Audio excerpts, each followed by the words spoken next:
संस्कारों की बात आती है, संस्कारों से इस भारत की पहल होती है। ये वडोदरा संस्कार नगरी कहा गया, लेकिन हमारी यात्रा किस तरफ हो रही है हमें भी नहीं पता। इस यात्रा को थोड़ा पहचानना होगा। इस भारत में तो मंत्रनाद और आर्ट ऑफ लिविंग पूज्य श्री रविशंकर जी का स्वप्न है कि दिव्य समाज का निर्माण किया जाए। अब दिव्य समाज का निर्माण कैसे होगा? प्रतीक्षा से नहीं होगा। भगवान कृष्ण ने कह दिया कि अधर्म होगा तब मैं आऊंगा, तो हम राह देख के बैठे, हमना कानूनो आवसेन, हमना आवसेन, पिछड़ी लेन कहीं करी ना से आ चुका है। अपने भीतर झांक कर देखे। कर्म को कुशलता से करता है वही कृष्ण है, उसको सिर्फ अपने भीतर जगाना है। तो संस्कारों की जो बात मैं कर रहा हूं, हम किस तरफ जा रहे हैं हमें को नहीं।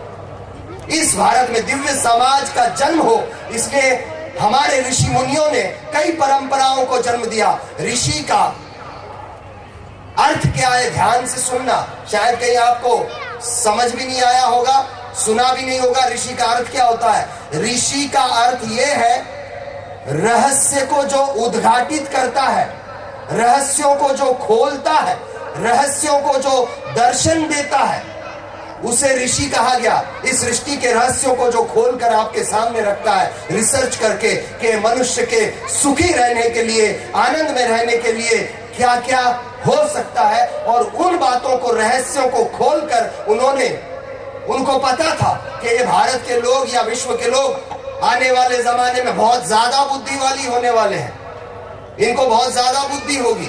इसलिए उन्होंने क्या किया कि अगर वो साइंटिस्ट थे ऋषि मुनि हमारे, कि अगर उन रहस्यों को जो खोला है सीधा सीधा अगर बता देते तो हम पालन नहीं करते उनका। इसलिए उन्होंने क्या किया कि मनुष्य को धर्म का भय बहुत होता है, धर्म का भय बहुत होता है। आप देखो, कोई भी आदमी हो, नास्तिक क्यों ना हो, लेकिन शनि मंदिर से गुजरेगा, अगर दर्शन नहीं किया तो दिल धड़केगा, चलो देख लो, एक बार कर लो, नहीं तो पीछे लग जाए।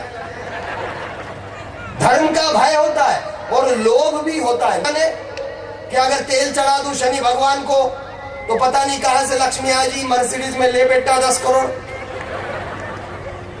लोभ और भय से धर्म चलता है। तो हमारे ऋषि मुनियों ने क्या किया, उस रहस्यों को खोज कर कि किससे ये मानव सुखी हो सकता है, उन रहस्यों को खोजकर धर्म के साथ जोड़ दिया, जिनको हम परंपराएं कहते हैं।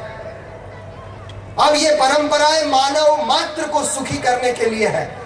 चाहे हिंदू हो, मुस्लिम हो, सिख हो, ईसाई हो, किसी भी धर्म का व्यक्तित्व हो, हर किसी को सुखी करने के लिए इन परंपराओं का जन्म हुआ।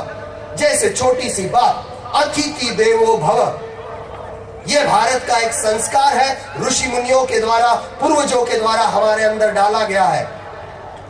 याद है सभी को? अतिथि देवो भव। अतिथि किसको कहते हैं? जिसके आने की तिथि तय नहीं होती और जाने की भी तिथि तय नहीं होती, अचानक उसको अतिथि कहा गया।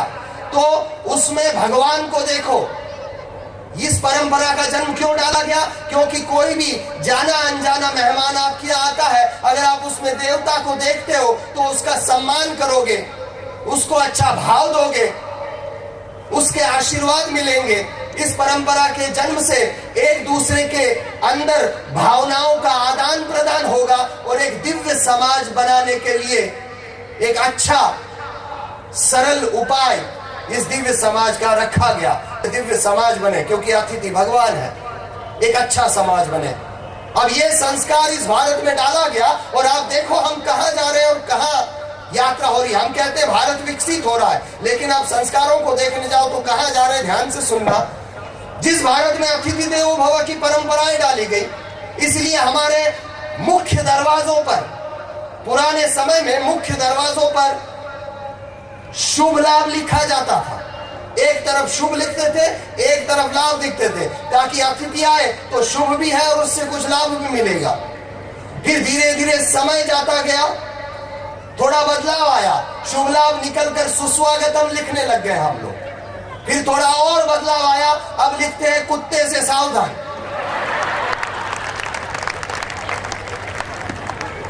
और मैंने कई से देखे जिसके मुख्य दरवाजे पर लिखा जाता है कुत्ते से सावधान, लेकिन अंदर कुत्ते नहीं होते, तो समझना पड़ता है किसके लिए लिखा। कहां जा रहे हैं हम?